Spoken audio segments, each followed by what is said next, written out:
दोस्तों हरियाणा गवर्नमेंट ने रिसेंटली एक बिल पास किया है जिससे कि प्राइवेट सेक्टर में हरियाणा में जो भी नौकरी होंगी उनमें से 75% जो लोग होंगे उन कंपनियों में वो उनको हरियाणा से ही लेने पड़ेंगे। तो इस बिल के क्या फायदे हैं, क्या नुकसान है, इकोनॉमिकली इसका क्या इम्पैक्ट पड़ेगा हरियाणा की जीडीपी पर और क्या कुछ इसका सोशल इम्पैक्ट पड़ेगा, इस वीडियो में हम यही सब डिस्कस करने वाले हैं। लेकिन आगे बढ़ने से पहले मैं आपको बता दूं कि अगर आपको स्टॉक मार्केट्स में, इकोनॉमिक्स में इंटरेस्ट है तो आप हमारे चैनल को फॉलो कर सकते हैं नीचे दिए गए सब्सक्राइब के बटन पर क्लिक करके, ताकि आगे जब भी मैं आपके लिए ऐसी इंटरेस्टिंग इकोनॉमिक्स से जुड़ी, स्टॉक मार्केट से जुड़ी वीडियो लेकर आऊं तो वो सबसे पहले आप तक पहुंचे। तो नमस्कार दोस्तों, मेरा नाम है ललित, आप देख रहे हैं फाइनेंशियल ज्ञान। चलिए वीडियो स्टार्ट करते हैं।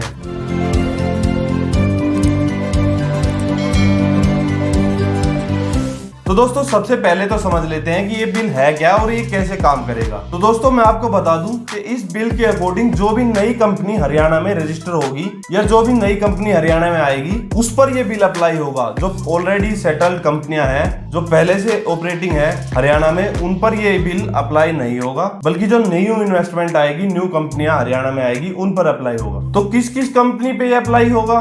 तो कोई भी कंपनी जो कंपनी एक्ट 2013 के अंडर रजिस्टर्ड है, या कोई भी एलएलपी फर्म, कोई भी ट्रस्ट या कोई रजिस्टर्ड सोसाइटी, या फिर कोई भी पर्सन जो 10 या 10 से ज्यादा लोगों को एम्प्लॉयमेंट देता है, वो सब इसके अंडर आएंगे और इनके अंडर जो भी रजिस्टर्ड होगा उन सब पर ये बिल अप्लाई होगा। उसके बाद किन किन लोगों के लिए ये बिल होगा? तो जिन भी लोगों के पास हरियाणा का डोमिसाइल है, जो भी हरियाणा के रेजिडेंट हैं, उन सभी पर ये बिल अप्लाई होगा। वो सब इस स्कीम के अंडर एम्प्लॉयमेंट ले सकते हैं हरियाणा की प्राइवेट कंपनीज में। उसके बाद बात आती है कि इस बिल को अप्लाई कैसे किया जाएगा।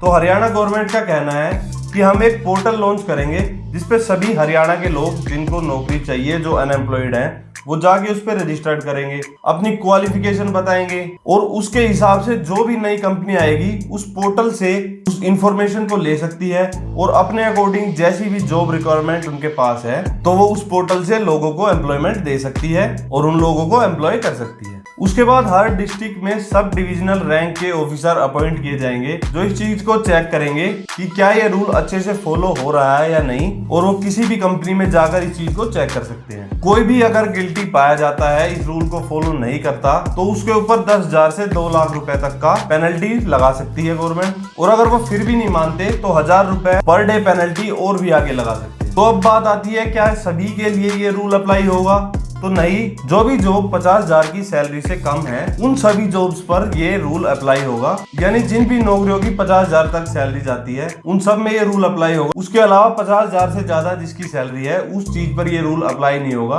उसमें कंपनी जिसे चाहे अपने अकॉर्डिंग एम्प्लॉयमेंट दे सकते हैं। उसके अलावा 10% की रिस्ट्रिक्शन एक और है कि अगर मान लो कंपनी चाहे कि जैसे हमें गुड़गांव से या फरीदाबाद से इतने बंदे लेने हैं, तो वो एक कैप लगा सकते हैं कि किसी भी डिस्ट्रिक्ट से 10% से ज्यादा वो बंदे नहीं लेंगे और उसके बाद वो अपने हिसाब से एम्प्लॉयमेंट दे सकते हैं किसी और डिस्ट्रिक्ट को या किसी और पर्सन को। या उसके अलावा मान लीजिए कोई हाईली प्रोफेशनल वर्क है जिसके लिए जो स्किल्स बंदे में चाहिए वो हरियाणा में नहीं है किसी पर्सन के पास या रजिस्टर्ड पर्सन के पास, तो वो कंपनी गवर्नमेंट को बता सकती है कि हमें ये स्किल्स चाहिए और ये हमें यहाँ पर नहीं मिल रही। तो इसके तहत वो बाहर से भी लोगों को एम्प्लॉय कर सकते हैं उस स्किल सेट को प्रेफर करते हुए। तो दोस्तों ये था बिल जो हरियाणा में लेटेस्ट पास किया गया है, जिसको मैंने आपको एक शॉर्ट में और अच्छे से बताया। अब हम बात करते हैं कि इसके फायदे क्या है और इसके नुकसान क्या है। तो सबसे पहली बात तो ये बिल कॉन्स्टिट्यूशन के अकॉर्डिंग नहीं है। लोगों का कहना है कि ये आर्टिकल 16 को वॉयलेट करता है।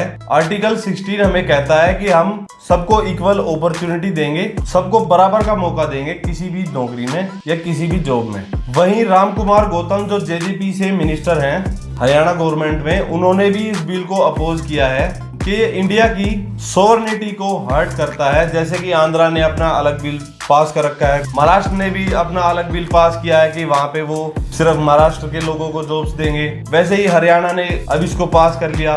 तो ऐसे ही हर स्टेट अगर ऐसे ही बिल पास करता रहेगा तो स्टेट्स के बीच जो भाईचारे की भावना है, सॉवरेनिटी है, वो धीरे धीरे आपस में स्टेट्स टूटना शुरू हो जाएंगे। तो ये उस चीज को हर्ट कर सकता है। वहीं गवर्नमेंट का इसमें आर्ग्यूमेंट है कि आर्टिकल 16 को ये हर्ट नहीं करता, क्योंकि आर्टिकल 16 पब्लिक सेक्टर की जॉब्स के बारे में बात करता है, जो गवर्नमेंट जॉब्स होती है उनके बारे में बात करता है, ना कि प्राइवेट सेक्टर की जॉब्स के बारे में। और हरियाणा गवर्नमेंट का कहना है कि हमसे पहले ही 9 स्टेट्स ने ये बिल पास कर रखा है और हमारा भी ये हक बनता है कि हम हरियाणा के बच्चों को जॉब दें, उनको प्रायोरिटी दें।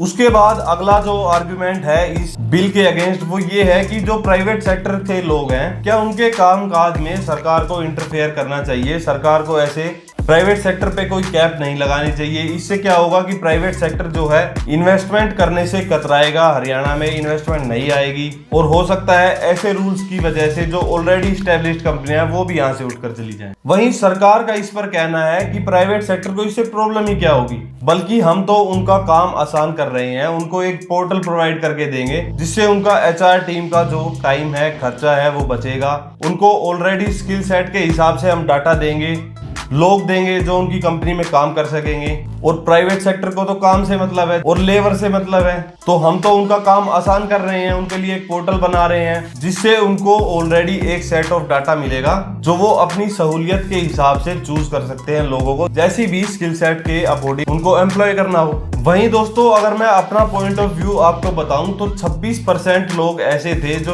अप्रैल 2019 में अनएम्प्लॉयमेंट थे हरियाणा में। वही नंबर अप्रैल 2020 में बढ़कर 43% हो चुका है। तो इस चीज के बारे में सरकार को कुछ ना कुछ तो करना ही था। उसके अलावा JJP का जो मैनिफेस्टो था उसमें भी उन्होंने ऐसा कुछ प्रॉमिस किया था कि 75% रिजर्वेशन वो लेके आएंगे। तो एक पॉलिटिकल मूव भी है जिसको सेटिस्फाई करने के लिए उन्होंने ये बिल पास किया। और एज ए इन्वेस्टर अगर मैं बताऊं तो इस चीज का एक सिंपल सा आंसर है। अगर आपने एडम स्मिथ को पढ़ा होगा जो कि फादर ऑफ इकोनॉमिक्स हैं, उनका हमेशा से कहना है कि जितना कम हम बिजनेस में इंटरफेयर करेंगे उतना ही ज्यादा बिजनेस ग्रो करेगा और देश ग्रो करेगा। हमें बिजनेसेस पर कभी भी कोई रोक टोक नहीं लगानी चाहिए, सिवाय इसके जब तक कि या तो कोई रिसेशन या डिप्रेशन आया हो, या फिर सरकार को इन्फ्लेशन कंट्रोल करना हो, या फिर कोई एनवायरमेंट या सोशल कोज हो। उसके अलावा कोई भी रिस्ट्रिक्शन गवर्नमेंट को बिजनेसेस पर नहीं लगानी चाहिए। उसके अलावा बिजनेसेस भी इस चीज को बिल्कुल प्रेफर नहीं करते कि गवर्नमेंट उनके डिसीजन में या फिर उनके बोर्ड में कोई इंटरफेयर करे। तो बिजनेसेस ऐसी कंट्री में या ऐसे स्टेट्स में जाना प्रेफर नहीं करते जहां पे ऐसे रूल्स हो। तो हो सकता है आने वाले टाइम में आपको यहाँ इन्वेस्टमेंट देखने को कम मिले।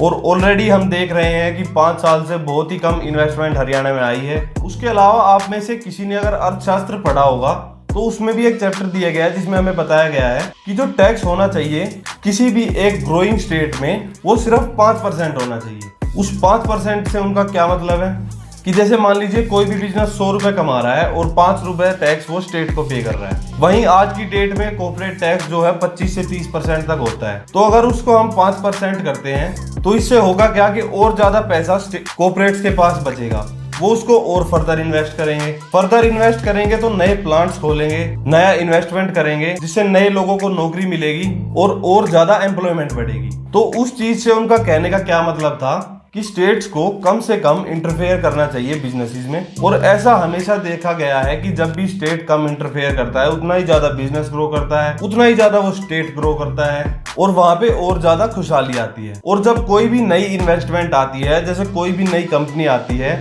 जैसे गुड़गांव में मारुति फैक्ट्री लगी हुई है, मारुति का जो सबसे बड़ा प्लांट है वो गुरुग्राम में लगा हुआ है।